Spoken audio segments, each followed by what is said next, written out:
He's watching there. Let me turn down the volume over here on YouTube.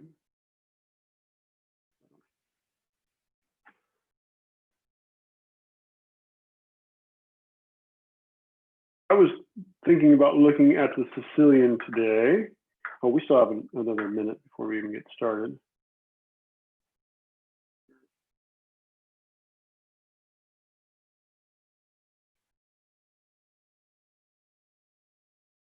Let me share my screen and we'll just take a look at the Sicilian to start.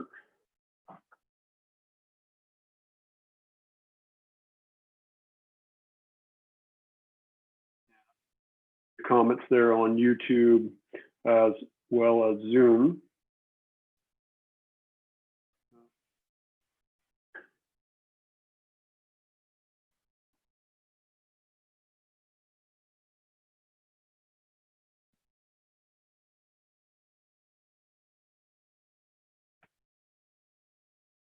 Sicilian defense. Wait a second.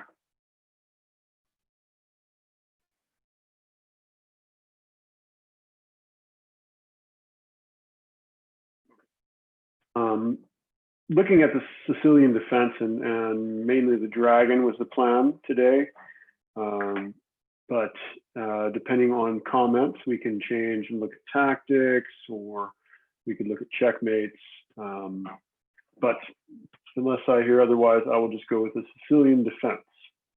Now, this is the most popular response to the move e4. So white plays e4, which is the most common move in chess, really, as the opening. It is an excellent move, opening for the bishop to go out. Of course, you wouldn't want to move all the way to that square, but opening lanes for the bishop, opening lane for the queen. In the center, we want to control the center of the board in the opening, and this certainly does that. And c5 is what makes the Sicilian. And we play this move c5 with the idea of maybe trading it for the c pawn. If white ever plays d4, we would like to trade this c pawn for a d pawn because that would give us a central pawn majority. And central pawn majority means that you should have more control on the center of the board. So that's the idea there. And anybody, you probably know what the next move, well, actually, if you look over here on the side, so I'm using chess.com, it actually is suggesting what it thinks the best moves are here.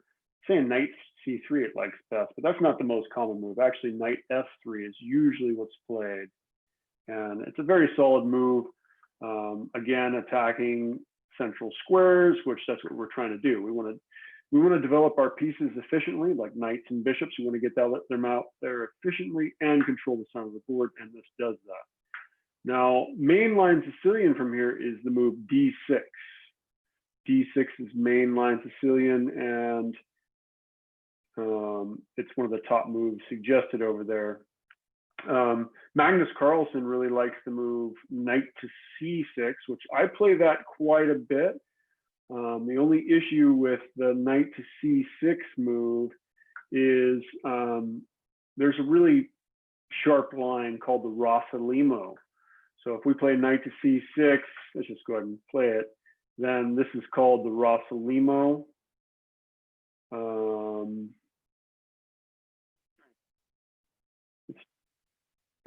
Because we switched.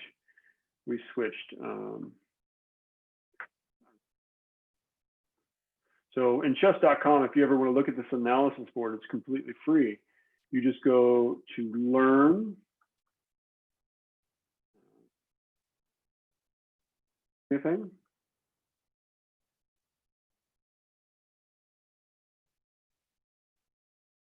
Learn and then analysis, but it seems that I'm having some connectivity issues.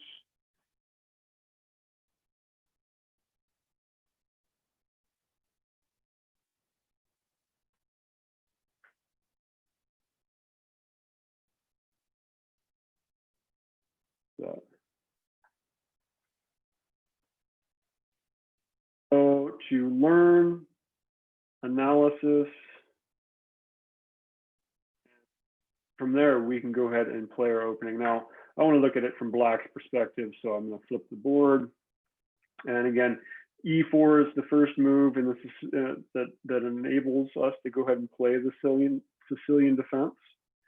It's not letting me move the pawn right now. There we go. And then C5 is the Sicilian defense. I was just talking about Carlsen liking to play the move. Oh, of course, it's White's move here. So White plays knight F6. I mentioned that Magnus Carlsen likes to play this move knight to C6 in response here, which it's not letting me show it, but knight to C6. And the only issue with the knight C6 move is the Rossolimo can come in. So, okay. So if we play, I'm not going to actually play it because it seems like it's messing things up. But if we play knight to C6, the Rossolimo comes in, which, you know, that's fine. I enjoy playing the Rossolimo as black against the Rossolimo, but it can be very sharp. So mainline Sicilian is just playing this move D6. That's mainline Sicilian. And now usually White does go ahead and play the move D4.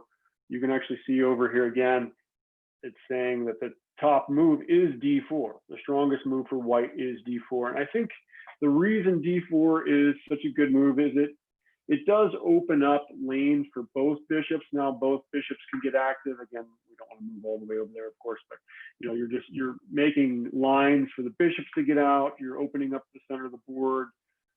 So White does normally play this move, and almost always early in the Sicilian defense, if you have a chance to capture that D pawn in the first 10 moves, it's almost always the best move to make.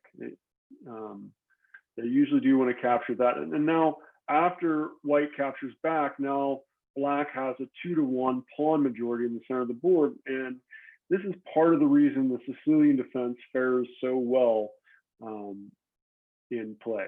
It's a very solid opening for Black that usually gives them more center control than basically any other Black opening.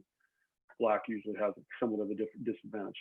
Okay, so then the next move in the main line Sicilian is to actually attack this E4 pawn.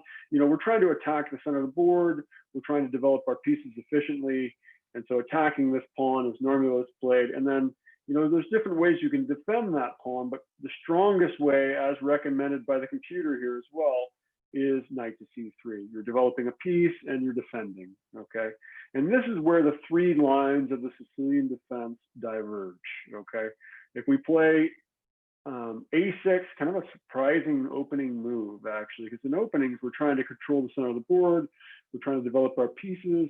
This A6 move doesn't do any of that. So it's kind of an unprincipled move. But actually, if you look, the engine says it is the best move. Now, not that the engines are the final say on anything, but it's definitely a solid move. I'm not a big fan of it because it's technically unprincipled, but there'd be plenty of grandmasters who would beat me with that move. So, so A6 is the Najdorf defense. You could play knight to C6 here, which would be more of a classical. And then what we're looking at today is the dragon variation of the Sicilian defense. So the dragon variation, and go ahead and if you have any comments, if you have any questions, go ahead and put them in the comment section. It doesn't look like I have, okay, I don't have anybody on Zoom that's here. Okay. So yeah, and the whole purpose of that move G6, now that is also kind of an unprincipled move in general. G6, you should not move a pawn in the opening unless it's attacking the center of the board or aiding in the development of your pieces. And in this case, it's aiding in the development of the bishop, which is going to later breathe fire down this long diagonal in the dragon variation. So normally bishop to E3 is played here as kind of the main line opening. Although it does say in the engine, that's the third choice. You know, bishop E2 is just fine. F3 is good. F3 is usually played a little bit later in this opening. So we're going to go with the main line and just go ahead and move that bishop, getting another defender on that knight in case anything goes down. Of course, the bishop was coming here. In most cases, if you're going to, move that G pawn up, you're creating a weakness. If the bishop's still sitting on F8, your position's weak. So you want to take advantage of that diagonal as quickly as you can. Okay. Here, white has a lot of options. With the Yugoslav attack, which is actually kind of the best response to the Sicilian dragon, the Yugoslav attack is this move F3, like the computer wanted to play earlier. Kind of the idea here is to keep the knight from harassing the bishop. So if black was allowed to, he might attack that bishop, which also protects this square too at the same time, keeping white from doubling up. So sometimes white will double up on this diagonal here so that he can challenge white's dragon bishop. This dark squared bishop is a key piece now in the defense of black's king. It's actually somewhat of a bad idea. Well, no, I don't want to say that. That's not right. So this pawn pushing it up one square somewhat weakens black's castle position. So the Yugoslav attack is actually an attack where white ends up trying to castle to the queen side over here, and then they push these pawns up. They push these pawns up and attack the black king. So that's probably one of the best defenses or offenses, I guess, as white against black is the Yugoslav attack. And so the F3 is probably the best idea here. And now, black might castle. I mean, usually you're going to still castle even if you're seeing the Yugoslav attack. I'm going to show us a way around the Yugoslav attack in just a moment. Okay. And a lot of times the queen will come here and, white can go ahead and at some point try to trade off by playing this bishop here later on with the queen defending and hopefully trade off dark squared bishops, because in the Sicilian defense, the dark squared bishop becomes somewhat of a monster. It's pretty powerful once the knight finally gets out of the way at controlling the game. So I'll try to trade it off. We might play knight c6 here, and then white would castle, and both players are going to throw the opposite side pawns. Black is going to try to throw these pawns at white's king, and white is going to try to throw these pawns at black's castle position. Now, so again, about the castle position, anytime you move a pawn around your king, you're somewhat weakening your king's position.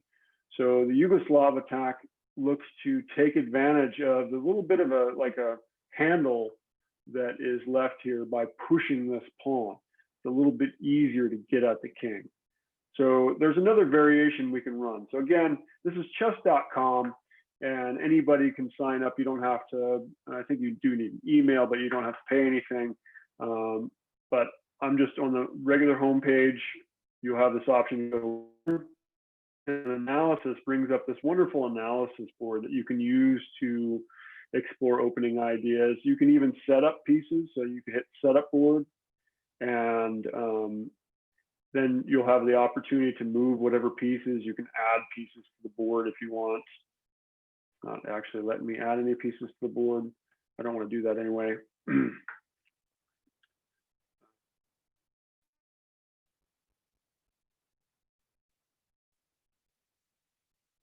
Make me start over again. Just trying to show you that you can set up whatever board you want, and then you'd hit load when you're ready. Okay, so again, from the, I want to look at a way around the Yugoslav attack. Okay, so again, we have the Sicilian defense. Try to play c5. So e4 is the opening that leads to the Sicilian defense, and then black plays c5 in response, and then normally it's going to be knight to f3. They might play knight to c3. They might move their bishop to c4 is common also, but either way, you still should be able to play this move. Whether they play this, which show an arrow to c4. All right, they could play bishop to c4. They could play knight to c3. They could play that. They could play this. But you still can play the hyper accelerated dragon. And I think it actually shows you there. So that's a nice thing about chess.com also, is they do show you the name of the openings. And you don't have to memorize the names of the openings, but they can give you a handle in your mind to store the information about that opening. You know, if you know the name of the opening, then you know, okay, we're in this opening, so I've got to watch out for that nasty dark squared bishop. You know, he's going to be posting up anytime. And, you know, so if you're playing against somebody who's playing the Sicilian. Okay. Hyper accelerated dragon. So now if play continues d4, then you can capture on.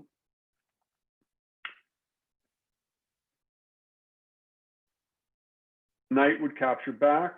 I'm sorry, I have a little bit of lag here.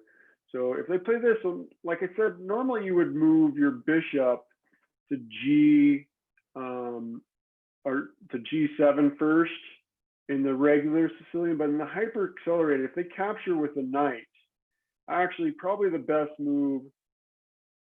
Well, the computer doesn't agree with me. I kind of like knight to C6 here first, or playing bishop captures. Before playing bishop to G7, but either way is good. This is just the way I've been playing it recently. Knight C3. Now we can go ahead and develop our bishop. And the main difference here is we've never played this move D6. So we kind of saved ourselves a tempo. So again, the main line here, they defend with their bishop, they defend the knight, get a, you know, we had 2 attackers on the knight there. So now they've got 2 defenders. Now they could have captured, and then we would have probably captured back with the B pawn. That's normally the way you're going to go if you're doing that.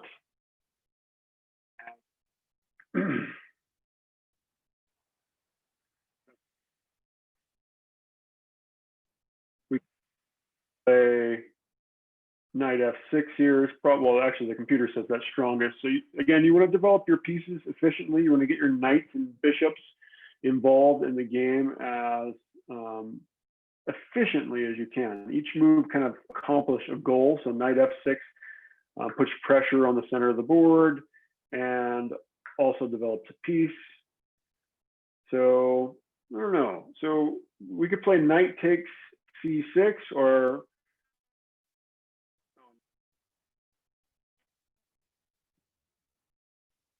and f3.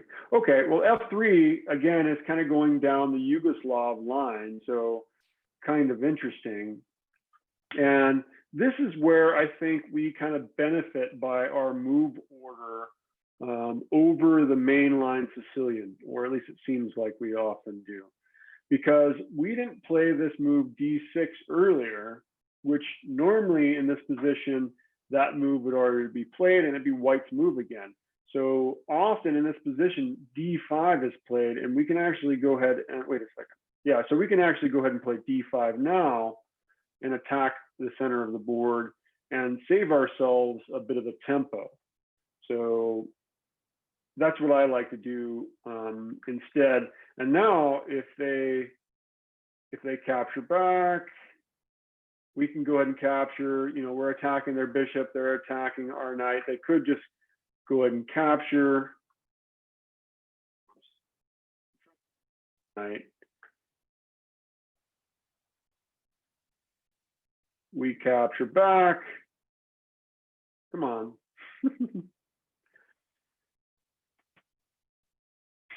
Yeah, I have a little bit of lag here. I apologize. Yeah, so queen captures and then knight captures, queen captures. This is just kind of zipping through it, but this is a little bit better situation for black. You know, black would like to get castled. Oh, actually, I missed a move. I meant earlier to play queen c2. So I skipped a move back further. Queen was.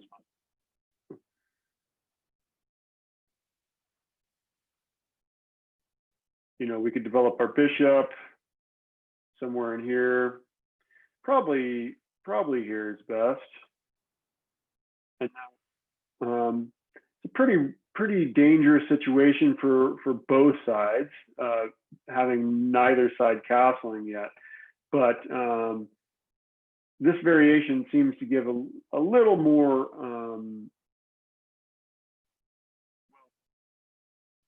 safer in facing the Yugoslav attack. It basically prevents the Yugoslav attack. Let's see.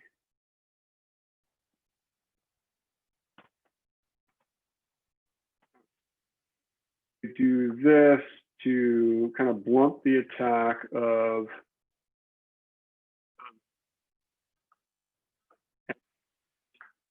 now. So, whoops, I want to get rid of this so we can actually think about it and not see the answer. And so now the queen's under attack. You know, the queen can't go here because of the bishop. It wants to stay off the file. It doesn't want to block in. You know, say the queen doesn't want to block in their own bishop. Let's say they do this move here. What move would you do? So you can comment on YouTube, or you can comment on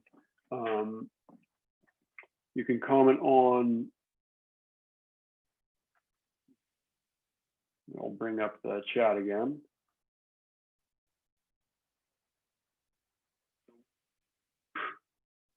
What move would you play? So I got both the chats over here to the right. So if you notice, I'm looking to the right, I'm looking at your chats.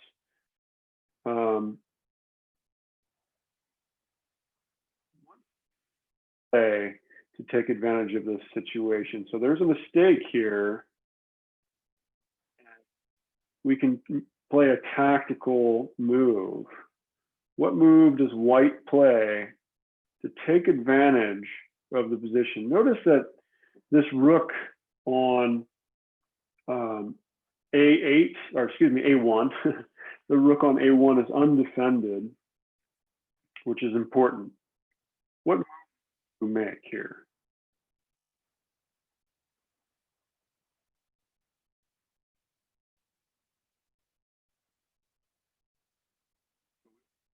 Consider checks, captures,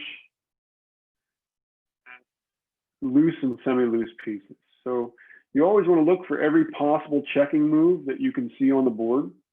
You know, if there's a checking move that can be played, whether it's your move or not, you know, imagine that it's both players' move. You know, what checks could they play if it was their move? What checks could you play if it was your move? Regardless of whose move it actually is, you should always keep those checks in mind.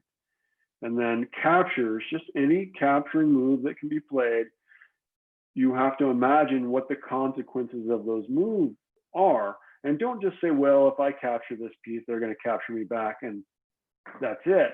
Try to see past that. Try to say, okay, if I capture this piece, they capture me back, and then what does the board look like?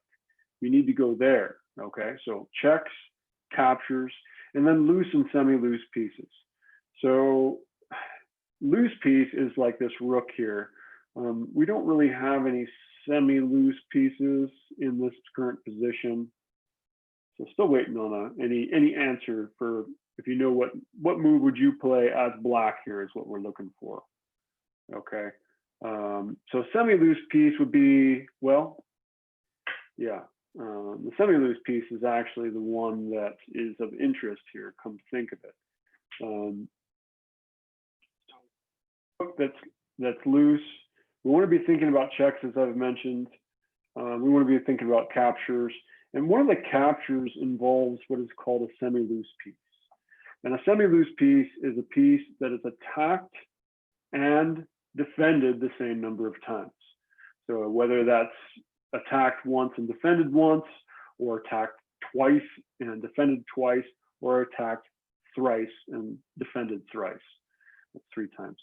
But that's what a semi-loose piece is. And it's essentially the same as a loose piece.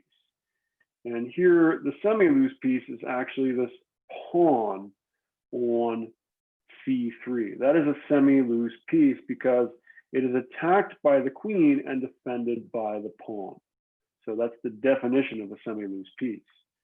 And it's actually of interest. Actually, I'm mistaken.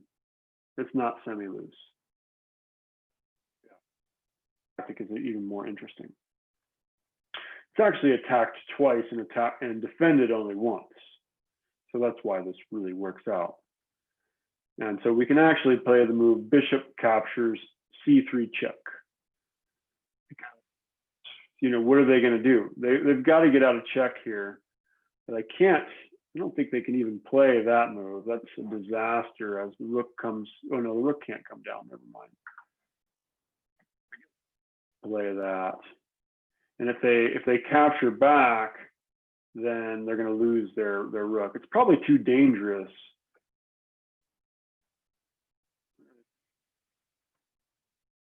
Bishop D2 instead. Couldn't capture. So the reason they couldn't capture here is because of this nasty fork. So now they've got to move, and you know, we can grab the rook, and it's a pretty rough game for black to play out.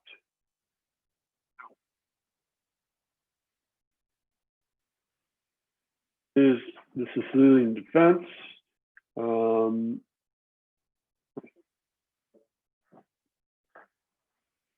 All that for today, because it doesn't seem like I'm getting any communication unless somebody wants to say something. If we want to go ahead and continue, we could look at some tactics together, and you could, you know, do we want to look at forks or pins or four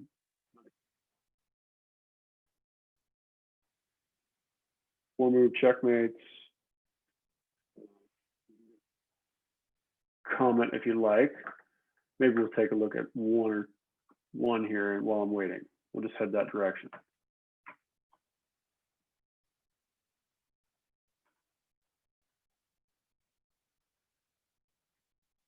Oh, with a fork. Works together.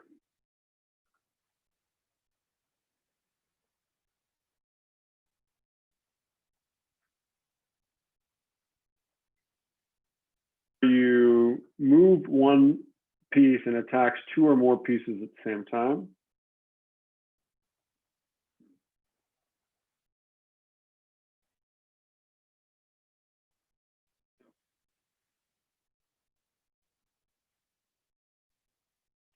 So it is white to move here and use a fork to win. Okay, so a fork again is where you move one piece and it attacks 2 or more pieces at the same time.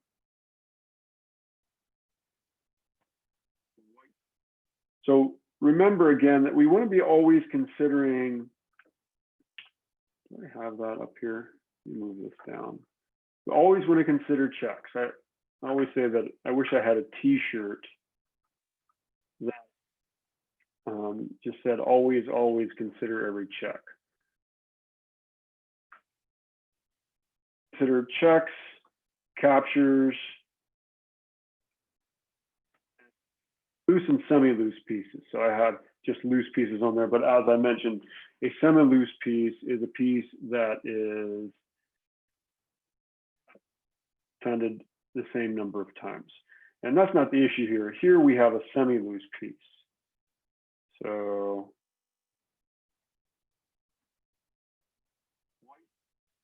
take advantage of a or of a fully loose piece of black.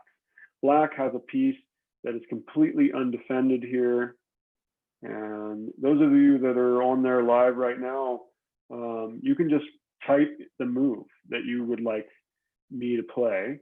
So if you're not familiar with chess notation, you use the letter of the piece to represent what you want to move. So if you want to move, say, a knight, which is actually illegal here, you actually write an N for knights because the king is K. But N for knights, capital B for bishop, all capital letters, capital Q for queen, capital R for rook. Pawns, you just write where they end up. So if white had just pushed this pawn from D4 to D5, they would just write D5 as the move. But if you're going to move, say, this bishop, if you thought the best move was bishop to B5, you would write capital B to lowercase b5, and then you would actually put a plus sign. You'd have to put a plus sign because that's what check. That's how you signify check in chess notation. So again, it's white to play here and find the best move, which is a fork. And I would consider these three and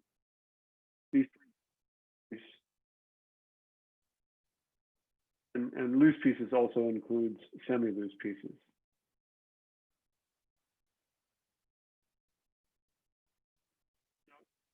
Somebody said, yeah, you can't move the knight. The knight is pinned to the king. So the bishop is, I can't draw an arrow here. Well, I guess I could with Zoom. If I could find my toolbar. Anyway, the bishop pins the knight to the king. So you can't move the knight. The queen to A4 check. So attacking the king and the bishop at the same time, you know, they've got to come up with some way to defend the king, and they leave the bishop. There is no way to save the bishop there.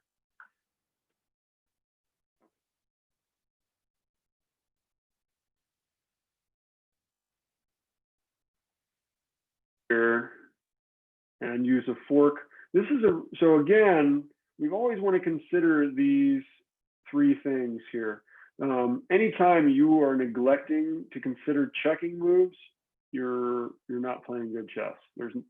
That's just a fact. You cannot be missing checking moves and play good chess. Anytime you're missing any checking move, you're playing bad chess. Now, you know, we all miss checks from time to time, but yeah, we all know that we need to improve our game, or that there's room for improvement in our game. So always consider every possible checking move. We're going to consider captures.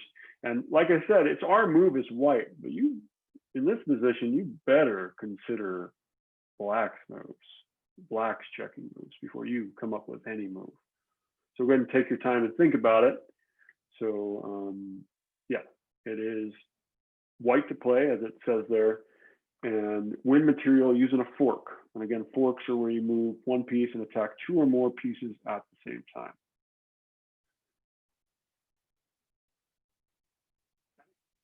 Last one.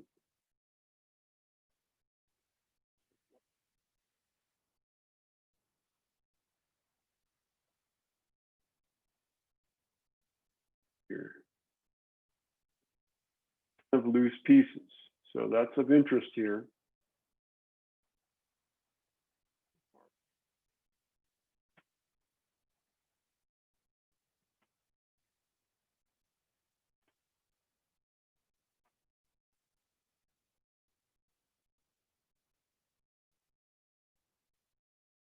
All right. You've got to consider what black can do as well. And if it was black's move, they have what I would call a tailmate. I don't think it's going to let me move the black pieces. But if black was to move, they could play queen to F3. And I think that's checkmate. Yeah, that's checkmate. That would be a tailmate. A tailmate because, well, this pawn on C5 attacks the D4 square, and the rook over here blocks this other square. But if everything else was gone, and say you had two rooks, if you had a rook on C4 and D2, it would kind of look like the king had a tail, symmetrical tail. So in order for a tailmate to happen, it's because there's something blocking the king's escape behind him. So yeah, black could play a tailmate if we didn't play the right move here. So it's really good to look for that sort of thing. When you see that you've got a checking move that powerful coming at you, you know that the only thing I have to consider is checking moves. I don't even have to look at anything that's not a checking move is a waste of my time. I'm not going to think about that stuff. So you can focus on only checking moves for yourself. And that's something you should do anyway. But we're looking for a checking move that maybe incorporates this rook here. So this rook on f1 is a loose piece. It's completely undefended. So we can, if we could find a checking move that attacks both the king and rook at the same time, that would be fantastic. That's what we're looking for.